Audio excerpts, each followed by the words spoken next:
Ahí estamos esperando a Noemí, que nos va a acompañar hoy.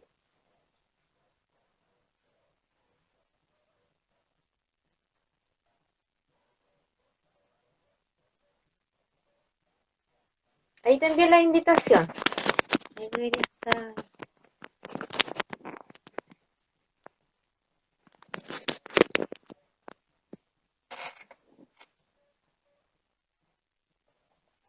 ¿Te llegó la invitación, Noemí?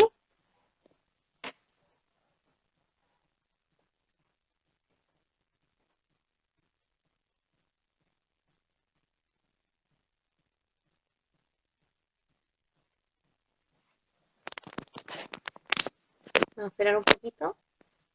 Ahí sí.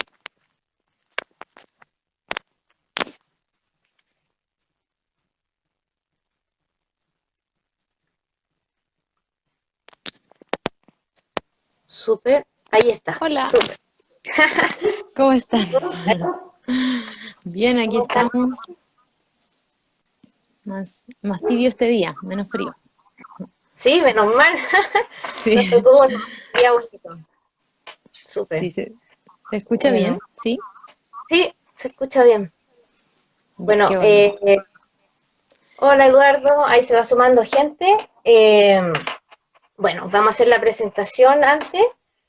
Este es un live que es súper importante en el fondo para ir concientizando respecto a la inclusión, ¿ya?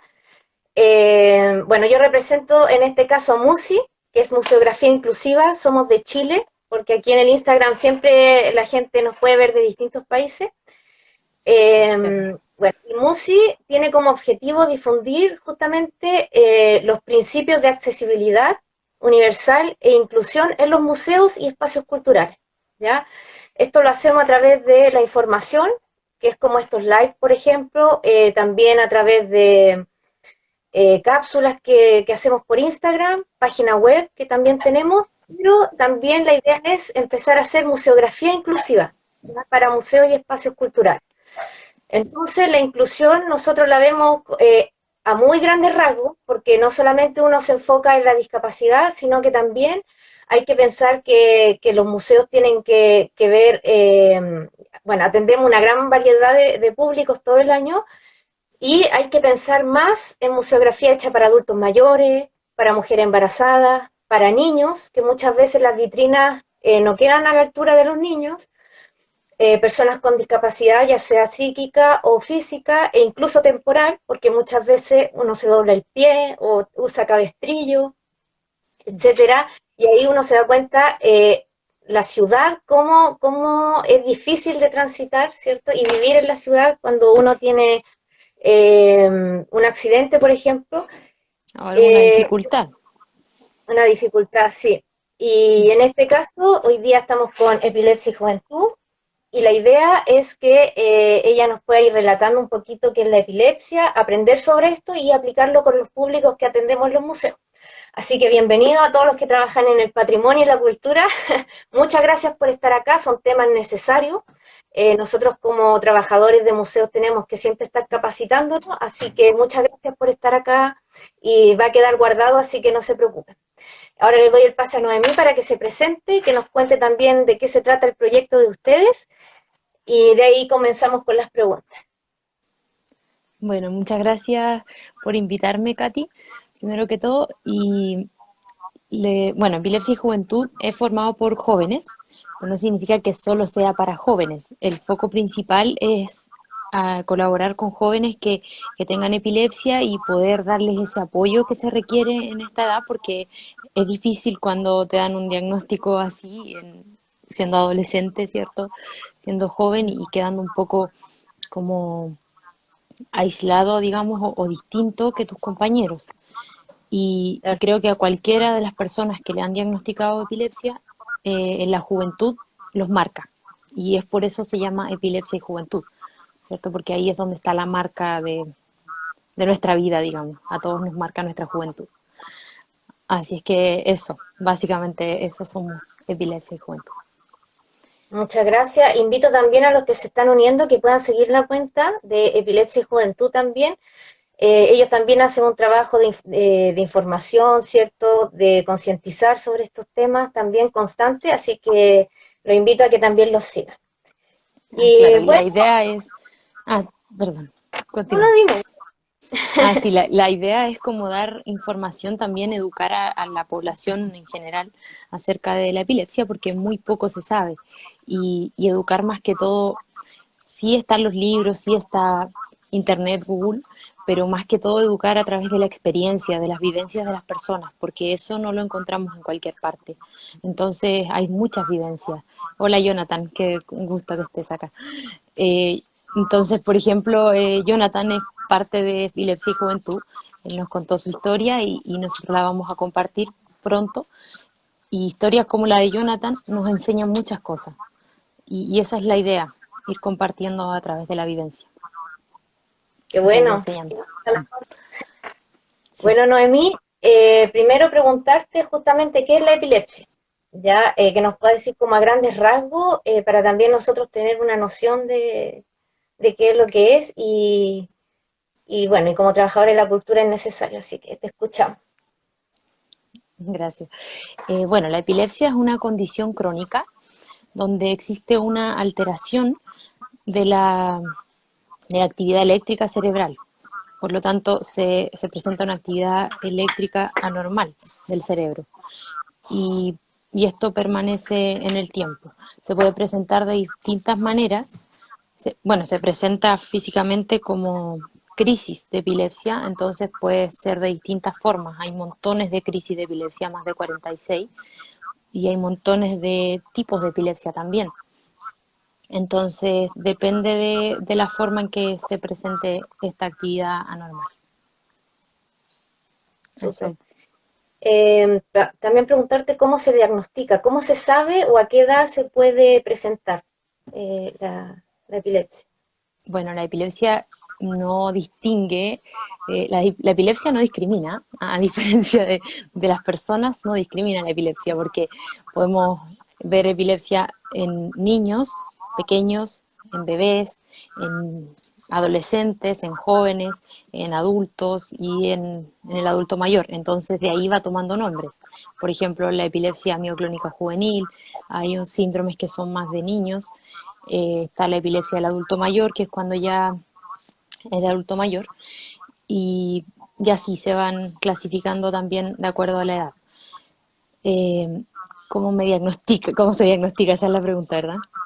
Claro, algún examen Sí, específico, alguna... sí.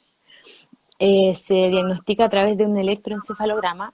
Bueno, el diagnóstico es bien complejo porque no siempre se puede captar esta actividad eléctrica normal con el electroencefalograma, que es una serie de electrodos que colocan en tu cabeza. Así, hay gente que se puede haber hecho un electrocardiograma, que le colocan así aquí en el pecho. Entonces es lo mismo, pero en la cabeza. Entonces en la cabecita colocan 32 canales de eh, electrodos para poder medir la actividad eléctrica. Pero hay que tener la suerte de captar justo una crisis para poder decir, ah, tiene este tipo de epilepsia, porque hay distintos tipos de, como otro idioma, se forma una lectura de la actividad cerebral, entonces según esa lectura uno dice, ya, está el tipo de crisis. Pero como no siempre se tiene un electro alterado, entonces hay veces en que solamente hay que prestar oído a los síntomas que el paciente presenta, digamos que la persona le sucede. Entonces uno hay que escuchar a la familia, hay que escuchar a la persona, bueno, por un momento sentí como que apagaron la luz, me caí, qué sé yo, eh, cosas así, escuchar los relatos, por eso es importante escuchar a las personas, eso más que todo. Y ahí se Ya, diagnostica. Otra cosa importante también es que a veces se hacen imágenes, resonancia nuclear magnética. Entonces ahí se puede ver lesiones, en caso de un golpe hay epilepsias que son postraumáticas, cuando hay accidentes o cosas así, o que tienen que ver con malformaciones, entonces esas son operables generalmente y ahí se puede ver en una resonancia. Eso. ya, súper. Otra cosa que nos interesa, bueno, tú ahí nombraste un poco que hay más de 46 tipos. uno de crisis. generalmente se imagina que, claro, que son menos, pero es un número súper importante. ¿Nos explica un poco de eso, tipo de epilepsia, tipo de crisis en general? O Sí, quizás las más comunes. bueno, en la clasificación de las epilepsias en general se hace como por el foco. Uno dice ya, si tiene un foco donde comienza en el, no sé, en el lóbulo izquierdo, ya es epilepsia focal, porque ahí tiene una lesión o porque ahí comienza esta actividad eléctrica normal que se propaga. Es como Ay, cuando uno tira una piedra en el río, ¿cierto? Y se generan ondas, es lo mismo, se generan ondas que van propagándose. Entonces, puede ser que la actividad finalmente esté en todo el cerebro, pero parte en un lugar específico y ahí le llamamos focal. Luego, si la actividad no se sabe dónde partió, esa actividad eléctrica, o sea, es generalizada. Entonces hablamos de crisis focal y crisis generalizada. Eh, También hay otros que son indeterminados, entonces no se pueden clasificar, inclasificables. Y los tipos de crisis, esos son tipos de epilepsia. ya. Y tipo de crisis de epilepsia tenemos, por ejemplo, la tónico-clónica generalizada, es la más típica que la gente tiene en su mente, como que la persona se queda ahí, se cae de golpe y comienza a convulsionar. Entonces eso es como lo más grave, o sea, lo más, digamos, estereotipado, Claro, pero que no a todas las personas les ocurre. Entonces está las crisis de ausencia, por ejemplo, que yo puedo estar así, me quedo pegada por unos segundos y no sé lo que pasó. Y como que me olvido un poquito me desconecto del medio. Y por unos segundos no supe nada. No escuché, no vi nada. Puede ser que esté con los ojos abiertos o cerrados. Eh, Otro tipo de crisis puede ser como focal, que se mueve la mano solamente, puede ser un movimiento así solamente o un movimiento rítmico, eh, qué sé yo, que los ojos se van hacia arriba, entonces podemos ver distintas formas de que se presente una crisis. Por eso, cuando uno ve a una persona desorientada, y ahí yo creo que hay que ser un poquito más empático en decir, si veo a una persona que está desorientada, no necesariamente está drogado o está así como borracho o algo, puede que le pase algo, puede que mm, esté en una crisis de epilepsia. Y ahí en el fondo decir, te ayudo, ¿qué pasa? Algo así. Porque, claro, ha sucedido muchas veces que la gente va en la calle y tiene crisis de ausencia y es como que se pierden, totalmente se pierden, así como le pasa a las personas mayores. mm, Y eso, por ejemplo, podría pasar en el museo, que claro, uno ve a alguien desorientado, o bueno, también pasa que uno está hablando y se queda ahí quieto. Hay una pregunta, todas las sí, epilepsias son progresivas. en el tiempo. En el tiempo, claro. No, depende mucho del tratamiento. Hay algo que es súper importante en las epilepsias, que es apegarse al tratamiento fielmente. Si uno se apega al tratamiento, tiene muchos beneficios. Y el autocuidado es como demasiado importante. Creo que es súper importante poder seguir las indicaciones del médico, el tema de dormir las horas que corresponden, el poder decir, ya, hasta aquí nomás, eh, hasta aquí nomás hago actividad física, por ejemplo, o qué sé yo, conocer nuestros propios límites, eso es súper importante, eso Claro. es como autocuidado. Y en la medida que podamos cuidarnos, ahí es como, porque, perdón, ¿cuál era la pregunta? No Que sé, soy buena para irme por la rama. ¿Cómo? no, pero es que vas tocando diversos temas, así que está bien. Si son Sí, progresivas, sí, sí son progresivas. ¿podrías comentar eso que tú me comentaste en otra ocasión, de eso que había personas, un 30% que con tratamiento tendría a no tener crisis y otro, para que, Claro, es interesante ese dato que lo puedas decir ahora. ya. Sí, hay un 70% de las personas con epilepsia que si se adhieren muy bien al tratamiento llevan una vida, como se dice, normal. A mí no me gusta esa palabra, pero lo vamos a decir.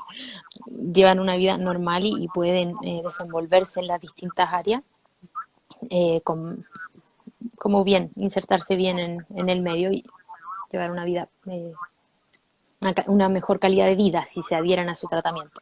El 70% de las personas, se dice. Entonces, y una vida sin crisis, que eso es lo mejor. Pero hay otro porcentaje que no responde al tratamiento, donde ahí la opción es o la cirugía o la, ¿cómo se dice? Yo digo multifarmacia, pero no es así, es otro el término, es como decir tomar muchos fármacos. Entonces esas son las epilepsias refractarias o de difícil manejo. Y ahí es cuando ya se ve más eso con calidad de vida. Y es bueno, es súper bueno e importante aceptarse y conocer la condición de cada uno, conocer sus propios límites para llevar para el tema que preguntó el amigo, si era progresivo. Porque claro, si no nos cuidamos es progresivo y se va deteriorando el tema de la memoria. En la memoria principalmente se deteriora y depende del lugar donde esté afectado, porque como hay distintos tipos de epilepsia y distintas causas, hay personas que tienen una lesión, hay distintas cosas. Y entonces ahí se va viendo afectado distintas partes. Eh, si se da una crisis de un visitante en el museo. ¿Qué puede? Edu, vamos a tocar ese tema, lo dejamos al final, justamente para los amigos del museo. Vamos a dar Perfecto. primero como un panorama general y después nos vamos a abocar a qué podemos hacer nosotros frente a ello. Así que, bien. Bueno, listo. Cuéntanos un poquito los estigmas más comunes y que creo que eso caemos, bueno, en general la sociedad cae. Bueno, a mí me Siempre lo gustaría estigma. que tú me digas un poco qué piensas cuando te dicen persona con epilepsia o qué es lo que se te viene a la mente, cuáles serían los estigmas que tú ves, porque como tú de afuera, yo de acá, podemos ver distintas cosas, ¿no? Sería Claro. interesante que me des tu punto de vista. Bueno, yo generalmente siempre trato de trabajar con la idea de la inclusión y la empatía, pero Ujú. uno en el día a día ve de todo o escucha de todo. Y uno yo creo que lo que más puede ver es un poco lo que decías tú. Si de repente hay gente que tiene, por distintas razones se siente mal, por ejemplo, en el metro o en cualquier parte, muchas veces dicen que está drogado, si se desmaya, a veces son bajas de presión incluso, pero eh, la sociedad a veces no es empático con la persona que se siente mal, como que si no está segura de lo que puede ser, tampoco pregunta, sino que tiende como, bueno, lo que hablaba un poco la otra vez, tiende casi a salir corriendo, ya es como una actitud pésima en ese sentido. Y lo que más uno escucha es, por ejemplo, me ha tocado mucho trabajar a mí en los museos con jóvenes y adultos con TEA, y la gente los mira y dice, ay, y uno escucha el tontito o loco, se escucha mucho también. También, por ejemplo, si ven que tiene, por ejemplo, hace algún movimiento involuntario o algo, piensan inmediatamente que puede estar ebrio. Yo creo que esos son como los estigmas principales. Siempre uno escucha, lamentablemente, palabras como loco, el enfermito, no sé qué. Entonces, creo que la sociedad en ese sentido es muy hiriente. Entonces sería bueno ahí que tú también nos digas lo estigma tanto en palabras como en su vida cotidiana, de repente en el trabajo, en el estudio, no sé, ahí que nos puedes contar. Mm. Hay una frase que me gusta mucho que la dijo una de las personas que nos dio su testimonio. Dijo, yo tengo un problema neurológico, pero con la ignorancia de las personas se hace emocional. Entonces eso es muy potente porque finalmente, claro, esto de decir el tontito, el enfermito, el, no sé, el endemoniado, como dicen en algunas partes, todo eso va causando problemas en las personas y que son daños emocionales. En el Entonces, autoestima. en la autoestima principalmente, claro, te dejan más bajo el suelo con ese tipo de cosas, con ese tipo de afirmación. Entonces, claro, hay estigmas como eso de la lengua, ¿no? Es que hay que poner un paño en la lengua, un lápiz, un palito o algo. Eh, claro, como dice el amigo, hay poca preparación de la atención en servicio. Hay personal de metro que está más preparado que otro, depende, porque por lo que entiendo les hacen capacitaciones. Pero sí, también hay personal de salud que no está preparado. Una persona me comentaba, por ejemplo, en las ambulancias, que dicen, bueno, ¿será epilepsia? ¿La atiendo o no la atiendo? ¿Le pongo o no le pongo oxígeno? Y hay cosas que son importantísimas. O sea, si tú no le pones oxígeno a una persona que está teniendo muchas crisis, eh, causas daño cerebral. Entonces hay momentos que son clave. Bueno, que ya vamos a llegar a ese punto, pero sí, estamos hablando del tema del estigma, ¿cierto? Eh, bueno, que se dice que de repente que la persona con epilepsia es un poco loca, que qué sé yo, que endemoniados en las iglesias pasa eso un poco que tiene malos espíritus, vamos a sacarle los malos espíritus. Eh, Mm. pasa el tema del morderse la lengua, qué sé yo, que se la tragan. Eh, bueno, el estigma y los mitos van muy de la mano. Y, Su- ay, perdón, eso puedo recordar ahora porque de pronto mi memoria no me acompaña tanto. Es que el endemoniado, claro, es un poco el modelo moralista que había antes también, que en general toda discapacidad se decía que era por un pecado. En el fondo Ah, claro. que la gente venía o cargaba con un pecado, o los papás, y por eso la gente nacía con alguna discapacidad o algo. Ah, bueno, Entonces, en ese, el tema de la epilepsia hay como una historia, toda una historia bien interesante, porque en alguna época de la historia se dice que era la enfermedad sagrada, entonces que era como que ellos eran superiores, seres superiores, que tenían visiones y qué sé yo. Pero también se decía eso mismo que tú mencionas del pecado y todo. sí, depende mucho de la sociedad y todo. Lo importante es no solo capacitarse individualmente, sino que como sociedad o agrupaciones también nos capacitemos. Algo, Ah, claro, que él dice que en una crisis de epilepsia en el metro el guardia no sabía cómo actuar y por suerte había claro, más personas que pudieron hacer algo. Pero claro, eso pasa, a veces los guardias no saben cómo actuar. Y en ese vamos sentido también, a punto al final para que también estén atentos de cómo actuar frente a una crisis. Vamos claro, a sí, darle más profundidad a este tema al final, sí. sí, Pero al final, es importante eso, que no se sepa. No. claro. Eh, pero, por ejemplo, si uno ve a una persona que se queda pegada mucho rato, es como que ya, algo le está pasando, puede ser una crisis, o por ejemplo que le tiembla algo del cuerpo, así, por ejemplo, una mano, qué sé yo, se le va los ojos, que le queda la mira fija, bueno, eso que hace pegado. O no puede moverse ni hablar, porque muchas veces uno se queda ahí, no puede moverse ni hablar, escucha, pero no puede moverse ni hablar. Eh, eso. Mira, súper interesante.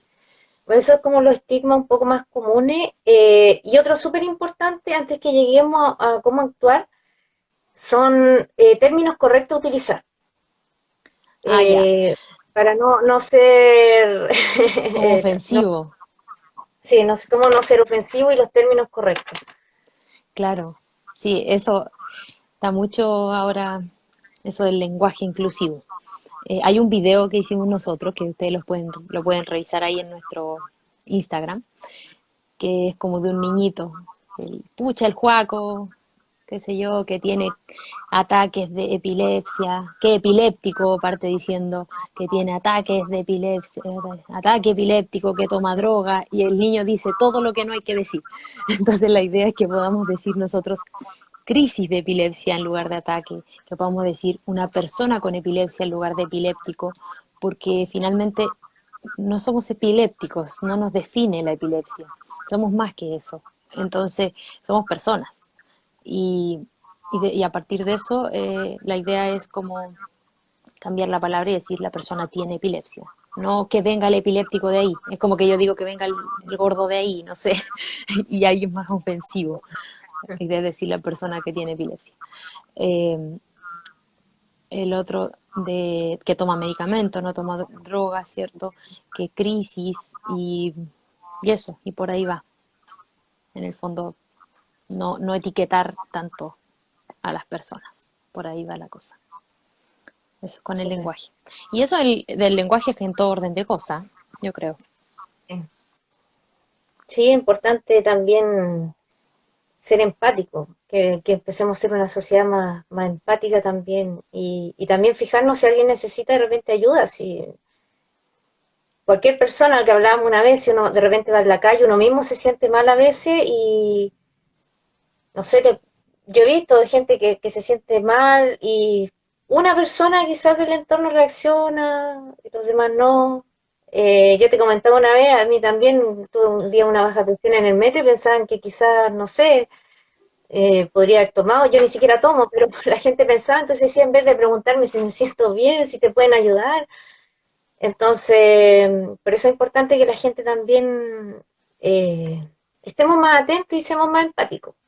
En Sí, preguntar no perdemos nada, así que podemos intentar. claro. Y ahora de mí, bueno, un tema que estaban preguntando ahí Eduardo y varios de trabajadores de museo, es justamente, por ejemplo, si uno está haciendo una visita guiada o simplemente está en el museo, Ujú. cómo poder detectar quizá una crisis y cómo poder actuar. Justamente porque está el estigma de que a la persona, si uno, por ejemplo, la ve en una crisis, lo que se hacía antiguamente o lo que se decía era que póngale algo en la boca, un palito, la billetera, no sé, que la muerda, que le saquen la lengua y se la saquen porque si no se va a ahogar. Cosas Mm. así que uno escuchaba, yo me acuerdo haber escuchado mucho desde pequeña, entonces, justamente estamos desmitificando eso y qué hacer. ¿Qué es lo correcto en el fondo? ¿Qué deberíamos hacer nosotros? ¿Cómo podemos actuar? Claro, lo más importante es que saber que es nefasto ponerle algo en la boca a la persona. Primero, porque se daña. Hay también un post que hicimos donde dice, ¿me quieres ayudar? Y sale alguien así. Entonces, lo primero es no poner nada en la boca. Eso es nefasto. Bueno, lo primero que se hace es, si uno ve que hay algo extraño, es tomar el tiempo, porque para Ya. ver cuánto va a durar la crisis, es súper importante ver la duración de la crisis. La crisis puede durar desde segundos, 30 segundos, 20 segundos, hasta 2 minutos. Eso ya es como lo normal, lo que está dentro del rango en que puede durar. Si dura más de eso, ya podríamos estar hablando de que le causa algún daño a la persona. Entonces es importante ahí ya llevar a urgencia o llamar a la ambulancia o algo, porque ya podría estar causando un daño. Entonces, O también, por ejemplo, tú aconsejas de 2 minutos en adelante ya puede dejarle una secuela. claro, puede dejar Ya, secuela. Entonces, por eso el primer paso, como esto lo vamos a hacer en 5 pasos. El primer súper. paso es tomar el tiempo, siempre, y mantener la calma. Miro mi reloj y con calma me acerco a la persona y cuido su cabeza. Eso es lo segundo. Cuido su cabeza, que no se vaya a golpear, qué sé yo. Y, como dice ahí el Cuidado. amigo, Tú dices, por acomodarlo. ejemplo, algo, colocarle algo, una Sí, ropa, algo, o claro, si tiene un polerón, si tiene ahí algo, eh, colocarlo, porque es muy importante que no se golpee en ninguna parte, si no va a ser peor que la crisis misma. Porque hay crisis que ya, no causan daño, o sea, si yo me desconecto un rato y vuelvo, listo. Si yo me caigo, me paro y listo, no me pasó nada, solo fue una crisis y listo. Pero si ya me caí y qué sé yo, me quedo morado, estamos mal. Entonces ya, lo primero entonces es tomar el tiempo y mantener la calma. Lo segundo es que vamos a cuidar a la persona, que no se golpee. Si le podemos colocar algo en la cabecita, lo hacemos. Lo tercero es poder acomodarlo de lado para que pueda, como decía el amigo, despejar las vías respiratorias en caso de que vomite o lo que sea, siempre de lado es mejor. Ya, eso es lo tercero. Luego, jamás tratar de como decir, se le está moviendo la cabeza, voy a sujetar su cabeza, no, porque son movimientos involuntarios. Si tú haces eso, puedes dañar a la persona, le puedes dañar el cuello, por ejemplo. Si se mueve su mano, le sujeto la mano, no, porque vas a dañar su mano. Entonces, solamente dejarlo que si tiene que convulsionar, que convulsione, que pase lo que tenga que pasar. Simplemente proteger lo que tú puedas proteger. Eso es todo. Y el último paso que es importante también es que cuando la persona regrese, poder acompañarlo un rato, porque es muy probable que quede confundido, que, que quede así como ido, y poder decirle, bueno, ¿para dónde vas? ¿De dónde venías? Dame un teléfono, te ayudo, poder conectarlo un poquito con el entorno y, y con algún familiar en el fondo, sería lo ideal. Porque hay Súper. personas como yo, que justo ahora no tengo puesta mi pulsera, pero yo llevo una pulsera de identificación, donde dice mi nombre, mi diagnóstico y algunos números de teléfono. Entonces también eso es otra cosa, poder buscarle a la persona si tiene una cadenita, una pulsera, algo donde se indique su nombre, su diagnóstico y los números de teléfono. ¿Cuándo es importante llamar a urgencias? Si la persona cae en una crisis, no vuelve en conciencia, otra crisis, no vuelve otra y otra y otra. Eso se llama estatus epiléptico. Entonces eso genera un gran daño en las personas, deja con secuelas y entonces que son, bueno, ahí depende después de la recuperación, pero eso es lo que no queremos llegar y por eso hay que llevar a urgencias. Y también las personas por esa razón pueden caer en un paro cardiorrespiratorio, qué sé yo, un montón de cosas. Entonces, si pasa mucho tiempo con una crisis y no, como que no se detiene, digamos, uno llama a urgencia. Si cae en una crisis y otra y no vuelve en conciencia, también llamar a urgencia. Entonces la idea es como que la persona ya tuvo la crisis y uno busca que esté consciente, o sea, si le sabes el nombre le dices, si no, si, bueno amiga, bueno amigo, aló, ¿estás? ¿Cómo te sientes? ¿Qué sé yo? Probablemente le duele el cuerpo, si convulsionó, esté Mm, cansado, tenga sueño, esas cosas, porque cansa tener una crisis convulsiva. Te duele el cuerpo, te da sueño, cosas así. Es distinta a las otras crisis, las que son de ausencias como que has confundido, no sabes, luego te conectas y así. Hay otras que es como que te apagas la luz, qué sé yo. Y bueno, lo sé Oye, porque tengo epilepsia refractaria. Entonces, cuando tienes epilepsia refractaria, tienes distintos tipos de crisis y tienes crisis todos los días. Y como lo dije, tomas muchos fármacos y hay fármacos de emergencia y así. Entonces, por eso, lo digo desde la experiencia y también desde la historia. súper Eso. interesante todo lo que nos has contado. Quería hacerte una pregunta.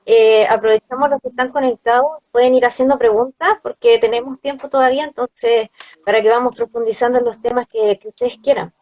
Quería hacerte una pregunta, eso del estatus epiléptico que dijiste, que te puede dar una crisis y después otra. Eso, Ujú. por ejemplo, ¿las crisis ahí son seguidas o puede pasar un lapso antes que le Ah, venga claro. otra? Ahí hay dos formas de estatus. Puede ser que la persona tiene una crisis y no para durante mucho rato, así digamos, pero es como que la actividad eléctrica se mantiene por mucho tiempo, en el fondo es eso. Ya, Yo he estado convulsionando, por ejemplo, por una hora, así mucho rato, no, ¿ya? Y de hecho tuve un estatus el año pasado, ¿ya? Y, y eso te deja con secuelas, depende del foco epiléptico donde esté. Entonces después ahí tú necesitas un, no sé, ¿cómo se dice esto? Multidisciplinario, un kinesiólogo, un fonoaudiólogo, un terapeuta ocupacional. Ahí es cuando salen todos estos artistas a la palestra y necesitas de ellos y ellos ahí te ayudan a tirar para arriba. Porque, ya, luego de una crisis se da agua o algún líquido.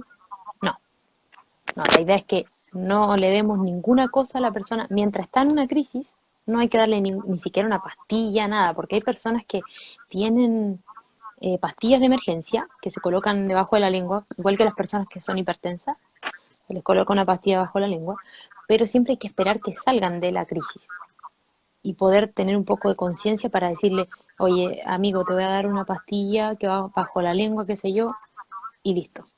Y ahí cuando la persona está un poco consciente.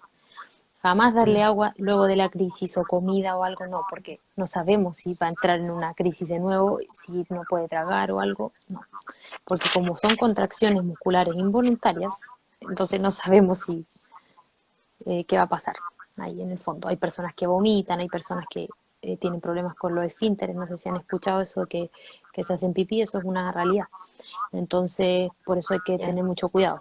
No, aquí Es pregunta importante, la amiga, ¿verdad? ¿cómo?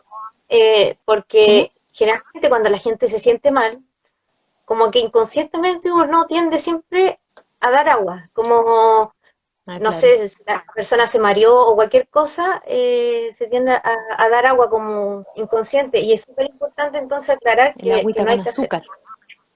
Sí, Claro, cualquier cosa, entonces, anda a buscar agua. Y uno como desesperado, papá. Entonces, es bueno aclarar ese punto. Así que bueno que lo preguntaste, Eduardo. Ahí hay otra sobre la maternidad. Es más complicado que una persona normal. Bueno, normal, uno se entiende dentro de la normalidad, porque somos todos distintos, pero ahí se nos puede responder Noemí. Ahí sí, sí, ahí te escuchamos. ya. Bueno, no me gusta tanto la palabra normal, ¿ah? Porque todos somos diferentes, tenemos nuestras cualidades únicas. Pero ya, está bien. Dentro del rango, sí, pues la maternidad puede ser que, bueno, como decía al principio, el tema del tratamiento es súper importante, seguirlo, el autocuidado, qué sé yo, porque hay personas que pueden después de un tiempo no tener más crisis y llevar una vida bastante como normal o bastante una buena calidad de vida, como dijo el amigo por ahí. Entonces eso les permite una maternidad mucho mejor, claro, llevar una vida como una persona más regular. Entonces, eh, ahí en ese caso tendría una maternidad mucho mejor, pero si tiene crisis constantemente, es complejo tener un bebé, o sea, con suerte yo me puedo, no, no lo voy a decir como lo digo regularmente, pero con suerte yo me sostengo y voy a sostener un bebé, ¿cierto? Entonces ahí hay que tener un poco de, preguntarle al médico en todo caso, hay que ver caso a caso.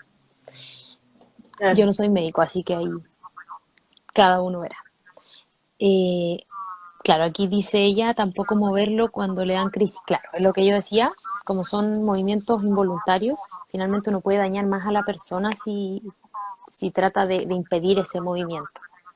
Mm, Porque incluso a mí me ha pasado que en el fondo quieren sostener mi mano para que no se mueva y es peor después, duele oh, más. Sí, le hacen un daño. súper. No sé si los amigos querrán hacer otra pregunta. Mira, dice Ah, ahí, ¿es hereditaria la es epilepsia? interesante eso, porque claro, esto es igual que si yo tengo los ojos azules, puede ser que mi hijo nazca con ojos azules y puede que no. Entonces, puede o no puede. Y también depende del tipo de epilepsia, porque hay epilepsias que vienen con la carga genética y hay epilepsias que no, que son porque yo me caí en bicicleta cuando niña y por eso tengo la epilepsia. Entonces, en ese caso no va a ser hereditario. Pero si es una epilepsia que sabemos que mi tía lo tuvo, que no sé, que el bisabuelo y así, entonces ahí ya sabemos que hay un historial familiar y que hay posibilidades de que se herede, o sea, hay una predisposición genética. Se habla de predisposición. Estoy predispuesto a tenerlo. Eso no solo pasa con la epilepsia, pasa con muchas otras patologías. Súper. Eso, entonces, eso no sé qué más les puedo comentar.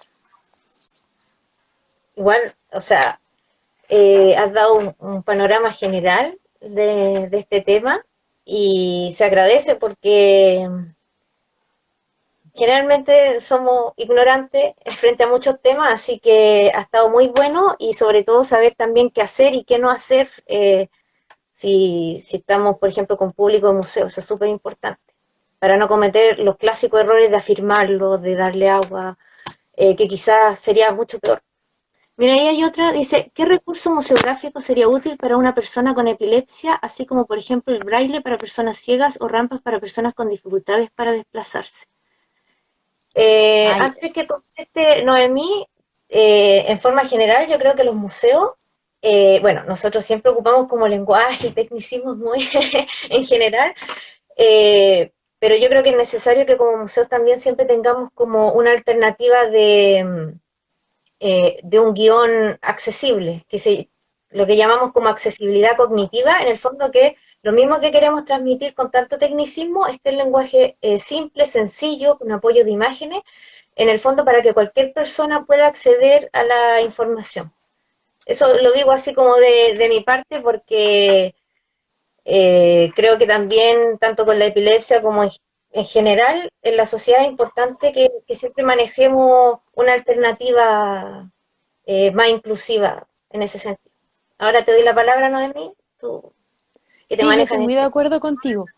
La verdad es que básicamente uno tiene que dejar la información bien accesible para todos, porque no sabemos qué tipo de persona va a ir al museo. Puede que vaya una persona con deterioro cognitivo y tú la miras y se ve igual que tú o igual que yo, y no sabemos que le cuesta un poco la comprensión de lectura, que le cuesta un poco leer y no entiende. Entonces la idea es dejar un mensaje bien claro y eso, la recomendación sería como en este caso, a ver,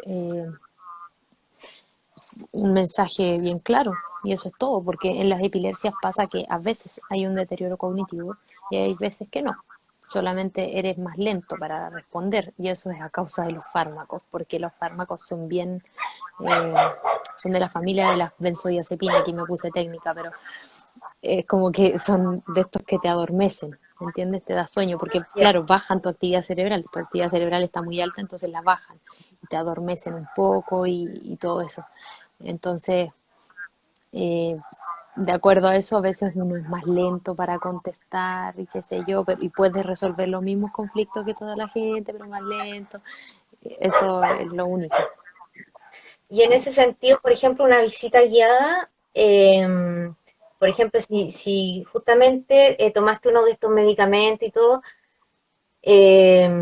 igual sería bueno saber o que la persona quizás tuviera la confianza quizás de contarle a uno también para, porque a veces O uno, sea, como en el día a día uno habla rápido y como claro, en ese caso yo digo así como por inclusión, hablar un poco más lento y que la gente, que todos, asegurarte de que todo tu grupo te entienda. Porque ya, pasa que a lo mejor ya, yo tomé un medicamento, pero la señora de allá, no sé, pues le cuesta, a cualquiera, por cualquier motivo puede ser que le cueste entender. Entonces, puede ser que a la persona, yo, por ejemplo, yo, si voy a una visita guiada y me hablan así muy rápido, voy a preguntar, oiga, no me quedó claro esto, oiga, no esto, ¿por qué no súper. retengo tan rápido? Si me hablan muy rápido es como que no voy a alcanzar a captar toda la idea. Sí puede ¿Tú que crees que, hay que ir más lento, ¿no? No, ¿qué vas a decir tú? si crees que el apoyo de imágenes es importante Claro, en general? yo creo que en la comunicación en general, sí, porque todo comunica, la imagen, el mensaje, entonces hay que ¿cómo se dice? Un complemento. Entonces sí. En términos físicos, es muy complejo para una persona con epilepsia un museo con altas escaleras y qué pasa con la iluminación. Ah, claro, mira, qué interesante. Hay una epilepsia que se llama fotosensible, donde sí, donde las luces te causan crisis, son gatillantes. Ya, porque hay Ah, gatillantes de crisis, eso no lo mencionamos. Entonces, por ejemplo, depende del tipo de epilepsia, depende de la persona. Si yo me hago demasiado esfuerzo físico, puede que me dé una crisis. Si yo miro luces rojas, qué sé yo, esa es la epilepsia fotosensible, la de las luces rojas y blancas. Entonces son personas que tienen que utilizar así como muy tenue las luces o no pueden jugar los videojuegos porque hay videojuegos que dicen eso, pues ese es otro mito, dice que todas las personas con epilepsia no pueden jugar esto o todas las personas con epilepsia no pueden ver esta película. No es así. Es algunas personas con ese tipo de epilepsia, con la epilepsia fotosensible, que si después la tratan en un periodo de tiempo, pueden igual verla. Igual pueden ver Star Wars, que es la última que salió, que no era apta para personas con epilepsia. Eh, ¿Qué otra cosa dice? Las escaleras. Ya, las escaleras altas tienen que ver con, según también el tipo de epilepsia y el tipo de persona. A ver, hay personas que quedan con daños así como motores. Entonces les cuesta un poco moverse, qué sé yo, quedan con hemiparesias, que es muy común el tema de las hemiparesias cuando son crisis focales.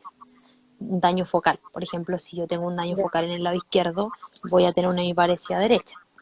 Hemiparesia significa que no funciona bien mi lado derecho. Entonces, ahí puede ser que me cueste un poco más subir la escalera. Me voy a demorar más, pero lo voy a subir igual. Entonces, tal Claro. vez sería bueno. ahí no sé cómo lo hacen en los museos, si hay rampa, ascensor. Bueno, esa es una de las tareas de la museografía inclusiva. Bueno, hay muchos museos que están justamente en edificios antiguos, que no estaban pensados para convertirse en la actualidad en museo, que eran casonas con escalera o que son, por ejemplo, patrimonio y que no se pueden intervenir. Ese es todo un tema, pero en general, justamente también lo que apuntamos como MUSI es que haya museografía inclusiva, que hayan rampas, no solamente para gente con dificultad, sino todo tipo de personas, o las embarazadas, por ejemplo. Entonces, es importante que hayan alternativas, que no sea Claro. como todo tan rígido, unidireccional. Entonces, también apuntar justamente lo que hablábamos, como en los paneles de información, que haya, por ejemplo, video en la entrada con lengua de señas, o combinar audición y visión, distinto, en el fondo, jugar también con los elementos y ojalá estimulando todos los sentidos, porque así también se dice que uno aprende mejor cuando uno no solamente estimula la vista, sino que el olfato, el tacto. Y el museo tiende a ser un lugar donde no puedes hacer muchas cosas excepto mirar. Está prohibido tocar y muchas otras cosas, entonces tenemos que buscar alternativas también que nos permitan estimular más todos los sentidos, que nos Claro, es beneficie a todos. cierto. No sé si Sí, queda es alguna súper pregunta. importante eso. Es Sí. súper importante eso que planteas tú porque como en algún momento lo dijimos, bueno, Ichi concientiza epilepsia. Ah, A gente ve do Brasil. Entonces, quería decir que es súper importante lo que dices porque es fomentar un poco más el tema del turismo, o sea, de que nosotros como chilenos visitemos nuestros museos, porque finalmente el museo está hecho para personas de afuera, que vengan y visiten. Y no es la idea, pues sí, también de acá. mira, del Museo Palacio Rioja, y antes que se me acabe, nos quedan como 5 minutitos de retomar el tema de qué deberían hacer las personas después de una crisis, que es lo que decías tú, que muchas tienen una Una platita, pulsera de identificación, por ejemplo. ¿qué Claro, hacemos ya. con ellos? ¿Cómo lo orientamos? Gracias, me alegro que hayan aprendido mucho. Bueno, retomando eso, es básicamente ayudarlos a orientarse, a reorientarse y decir, bueno, ¿para dónde? Gracias, Natalia. ¿Para dónde van? ¿De dónde venían? ¿Y dónde es tu casa? Como redirigirlos a su hogar, a su domicilio, preguntarles si saben algún teléfono y ese tipo de cosas. Claro, y ver justamente, mira, yo no sabía que de repente ustedes tenían quizá una plaquita o algo, eso nunca lo había escuchado y es interesante saber también. Y sobre todo ser conscientes de que pueden estar desorientados y cómo los podemos ayudar a llegar a su casa si es que no viven tan lejos, porque pueden venir de comunas muy lejanas, sobre todo que los museos en todas las ciudades tienden a estar en el centro y a veces los visitan desde comunas periféricas. Así Claro. que eso también es importante saber que se puede hacer. Ujú. Ahí, Ahí está en portugués. Alessandri, comunique. hola Alexander. Aquí en Chile, si están avanzadas, ahí Noemí Eh, nos Dice, decía, gostaria de saber se no Chile as pesquisas científicas em relação às epilepsias estão avançadas. Alessandri, você pode comunicar por o chat e depois a gente conversa, se você quiser. estamos muy inclusivos aquí en Sim, é que eu falo português, gosto muito, Eso también es falo otra cosa mesmo. que en los museos, los Me distintos encanta lo idiomas idioma. de los visitantes. A veces que critican mucho los extranjeros, Uhum. se le olvida colocar alternativas en inglés, portugués, el creol, por ejemplo, lengua de señas, que yo estoy ligada a eso, a las personas sordas, entonces es algo que hay que tener en cuenta dentro de lo posible y de los presupuestos también de los museos. Claro, esa es como tu motivación, el tema de la de Claro, la... pues yo, bueno, para los que no me conocían, yo tengo familiares sordos, de familia, mi abuelo, abuelo, y todo. Entonces mi bandera también es la inclusión, pero también va por las personas sordas. Claro. Oye, Noemí, está que se nos va a acabar el tiempo, nos quedan 5 minutitos, quedan 5 minutos y si quieres dar algunas palabras finales, promocionar ahí también tu página, si tienen distintas páginas donde los pueden ubicar y preguntar más. Y te agradezco desde ya toda la información, como dijo ahí los amigos del Palacio Rioja, aprendimos bastante Qué bueno, y me alegro muchísimo. súper bueno saber. Bueno, Ah, gracias a ustedes por invitarnos a nosotros, Epilepsia y Juventud.